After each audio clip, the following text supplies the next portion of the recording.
Aurélie, Jean-Marie, bonjour. Alors, vous êtes tous les deux représentants de ICANN France, donc ce collectif d'organisations qui lutte contre les armes atomiques, ou tout du moins pour faire en sorte qu'un jour les armes atomiques soient interdites. Jean-Marie, tu étais là il y a quasiment un an, donc pour Exact. faire un premier conversation avec. Cette année, il s'est passé pas mal de choses autour du traité international, au traité d'interdiction des armes nucléaires. Oui, il s'est passé énormément de choses en 2019, donc sur le TIAN, le traité d'interdiction des armes nucléaires. On a largement augmenté le nombre de signatures et de ratifications, puisque à ce jour, on est à 80 signatures et 34 ratifications. Il en faut 50 pour qu'on arrive à son entrée en vigueur, pour que les armes nucléaires soient totalement déclarées illégales vis-à-vis de ce traité de la loi internationale. On sent vraiment en fait une dynamique internationale et c'est ça qui est intéressant, c'est que cette dynamique qui a été créée sur ces 10 dernières années dans le cadre de l'approche humanitaire s'est poursuivie sur les négociations en 2017, s'est poursuivie au cours de l'année 2018-2019 et on voit déjà en 2020 qu'il y a des futures annonces de signature et de ratification et donc on a toutes les chances véritablement d'avoir ce traité qui rentre en vigueur au cours de l'année 2020.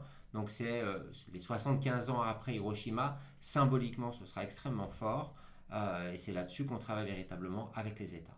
Alors, concrètement, il reste combien d'États à convaincre? 16. 16 États à convaincre pour qu'on ait les 50 ratifications minimum. On sait que ce bloc va créer une pression avec une pression juridique, une pression citoyenne, une pression politique, une pression financière et qui vont pousser d'autres États à s'engager. On sait qu'un certain nombre d'États réfléchissent, s'interrogent. Monaco par exemple, certains États de l'Union européenne. On sait que dans les prochains signataires ou les prochaines ratifications, c'est l'Irlande qui va arriver par exemple. L'Algérie aussi. Donc on a une vraie dynamique et c'est véritablement ça qu'il faut retenir à l'heure où on parle souvent de crise. C'est important de voir qu'il y a vraiment des choses positives qui arrivent pour interdire les armes nucléaires. Alors, tu dis mettre la pression. Aurélie, comment on met la pression sur des États pour les convaincre d'interdire un jour l'utilisation des armes nucléaires? Donc c'est ce qu'a fait ICANN, la campagne internationale pour l'abolition des armes nucléaires depuis 2007. Donc c'est une campagne qui a été créée en 2007 à cet effet, rassembler les États autour d'un traité d'interdiction. Et c'est ce qu'elle a réussi à faire, puisqu'en 2017, ce traité a été adopté et ICANN a d'ailleurs reçu le prix Nobel de la paix pour cette raison. Et donc maintenant, il faut continuer sur cette dynamique qui va se prolonger par ce forum notamment que l'on va mettre en place à Paris. Donc, la dynamique, la pression, la prochaine échéance, c'est ici à Paris, très prochainement. Voilà, ça faisait très longtemps qu'on n'avait pas fait un événement du désarmement nucléaire à Paris de société civile. Et c'est l'occasion en fait de rassembler la campagne donc en France, un pays qui est opposé aujourd'hui au traité d'interdiction. Et c'est aussi l'occasion d'apporter la campagne à Paris. Paris qui a rejoint l'appel des villes pour le traité d'interdiction. Alors, attends, pour que je comprenne bien, c'est-à-dire qu'il y a certaines villes qui ont rejoint, pas le traité d'interdiction, mais en tout cas la campagne pour essayer elles-mêmes de faire pression. Et en organisant un événement à Paris, c'est une façon aussi de rappeler aux États qui seraient contre encore le traité d'interdiction qu'il vaudrait mieux se rallier le plus rapidement possible. Tout à fait. Donc ça, c'est un des moyens de pression qu'on peut amener face à des États qui ne sont pas encore convaincus de l'utilité du traité d'interdiction. Donc on peut faire pression sur les villes, ou en tout cas rallier les villes à cet appel. Il faut bien voir que les villes seront les premières menacées et les premières cibles des armes nucléaires. Donc un maire, s'il veut défendre sa ville, il doit s'engager ou s'interroger et donc par la suite s'engager. Et donc en France, c'est vrai que Paris a décidé de signer cet appel des villes. Grenoble l'a rejoint aussi, plus une vingtaine d'autres villes comme l'a souligné Aurélie. Et c'est pour cette raison aussi qu'on va organiser ce grand forum dans une ville qui a décidé de protéger ses citoyens et donc de mobiliser ses citoyens sur ce sujet-là. Donc, en fin de compte, l'idée, c'est de aussi solliciter, mobiliser des élus locaux pour être aussi une caisse de résonance en faveur du traité d'interdiction. À Exactement. l'heure des municipales, par exemple, c'est quelque chose Il y a un certain nombre d'organisations à travers ICANN France, puisqu'on est une trentaine d'organisations, qui vont relayer une campagne d'action, qui vont relayer ce message de l'appel des villes pour que les maires s'engagent, une fois élus, à signer cet appel des villes. Donc c'est déjà le cas, je sais qu'il y a des campagnes qui sont menées sur la Bretagne par exemple, sur la région dijonnaise également, à Lyon également. Donc voilà, c'est véritablement quelque chose qui est important à prendre en compte dans le cadre des campagnes municipales pour que les personnes puissent effectivement être protégées des armes nucléaires, ou en tout cas avoir un intérêt sur ce sujet. Alors, qu'est-ce qui va se passer concrètement donc les 14 et 15 février à Paris? Donc, comme vous l'avez dit, c'est un forum qui va se tenir sur 2 jours. On aura des intervenants très divers. Notamment, on aura une Hibakusha, donc une survivante de Hiroshima, qui sera présente pour témoigner de son expérience et de son engagement, puisque ça fait de nombreuses années qu'elle est engagée pour le désarmement nucléaire. Mais on aura en fait aussi des experts internationaux qui seront là pour donner des informations sur les risques que posent les armes nucléaires, donc les risques humanitaires, les risques également sur l'environnement, puisque c'est des armes qui laissent des traces à long terme de destruction massive.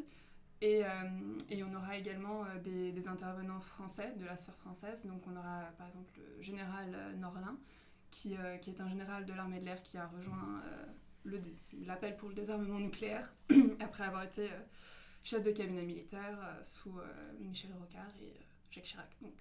Et puis pour un aviateur, à l'époque de la guerre froide, c'était les aviateurs qui étaient chargés de porter l'arme nucléaire. Donc je pense qu'effectivement, toute la dissuasion nucléaire, ça devait aussi lui parler. Voilà, on a ces différents intervenants, comme l'a souligné Aurélie. On a de nombreuses organisations internationales qui seront présentes, puisque l'intérêt de ce forum, c'est de présenter les risques, d'ouvrir les consciences de chacun, mais de présenter aussi des solutions et comment chacun peut agir, sachant que c'est un forum qui est évidemment ouvert à tous, mais qu'on tourne véritablement auprès des jeunes, et d'ailleurs des jeunes qui sont de plus en plus sensibilisés à cette question. Un récent sondage réalisé par Ipsos et le CICR a montré qu'une écrasante majorité des jeunes Européens s'interrogent et ont peur des armes nucléaires et ne souhaitent pas voir un jour des armes nucléaires être utilisées. Donc ça montre bien qu'il y a une nouvelle prise de conscience, et c'est dans ce cadre-là que ce forum se situe. Et donc on va avoir aussi des organisations qui travaillent directement ou de façon un peu éloignée de ce sujet, comme Greenpeace par exemple, comme la Croix-Rouge bien sûr sera présente, le CICR sera également présent, des responsables d'organisations internationales qui travaillent sur l'égalité des genres, sur le féminisme, sur la protection et le changement climatique, tous ensemble pour montrer que chacun peut agir, on peut utiliser les recettes de chacun, et que c'est justement par cette mobilisation citoyenne, puisque c'est le titre aussi du forum, que l'on peut arriver à faire évoluer les choses. Donc on attend énormément de personnes pour ce 14 et 15 février à Paris. Le public justement de ce genre de manifestation, vous l'imaginez comment? Le public, sa sociologie, sont avant tout des jeunes, des étudiants, vous souhaitez le panacher au maximum On a beaucoup invité des étudiants à se joindre à ce forum, parce qu'on pense que c'est important de donner un accès à la jeunesse à ce sujet qui n'a pas suscité beaucoup de mobilisation peut-être en France dans les dernières années, mais qui comme on le voit, a beaucoup d'importance aux yeux des jeunes. Donc c'est pour ça qu'on a beaucoup ciblé, disons, les étudiants ou les jeunes pour ce forum, mais on aura également des participants plus âgés, des militants, mais aussi des personnes qui sont nouvellement intéressées par ce sujet. D'accord. Tu citais effectivement le sondage qu'a sorti le CICR récemment sur les chiffres relatifs, enfin, ce que pensent finalement les jeunes de l'arme nucléaire. C'est un chiffre, c'est des tendances qui t'inquiètent ou qui au contraire te donnent espoir parce que justement il y a une prise de conscience peut-être plus importante? Non, c'est des chiffres qui sont positifs, puisque plus de 80% des jeunes qui ont été interrogés ont une véritable trouille de voir qu'il y ait une utilisation d'armes nucléaires. Donc on a souvent cette idée ancrée que les jeunes se sont désintéressés, ou que la population jeune s'est désintéressée de ce problème depuis la fin de la guerre froide. Or, on s'aperçoit bien aujourd'hui, justement depuis une dizaine d'années, que tous sont là sur le devant de la scène, se mobilisent sur un ensemble de questions, que ce soit la question du changement climatique, c'est ce qui nous vient plus vite à l'esprit, mais aussi sur ce sujet-là.